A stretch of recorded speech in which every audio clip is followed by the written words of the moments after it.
बऱ्याच तरुणांना असं वाटत असेल की कुठला तरी नेता, कुठला तरी नातेवाईक तुम्हाला गरिबीच्या चिखलामधून बाहेर काढू शकतो.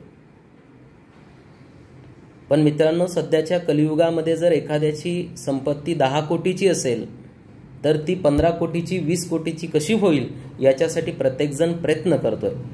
तो त्या 10 कोटीमधले 2 कोटी तुम्हाला देऊन तुम्हाला तुमच्या गरिबीतून बाहेर काढण्यासाठी कधीही प्रयत्न करणार नाही. ही आजची वस्तुस्थिती आहे, हे तुम्हाला माहीत असणं आवश्यक आहे.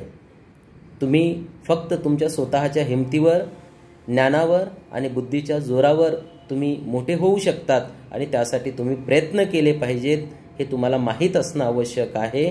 आणि त्यावेळेसच तुम्ही जीवनामध्ये मोठे होऊ शकतात. अन्यथा या जगामध्ये तुम्हाला कुणीही मोठं करू शकत नाही हे तुम्हाला माहीत असायला पाहिजे.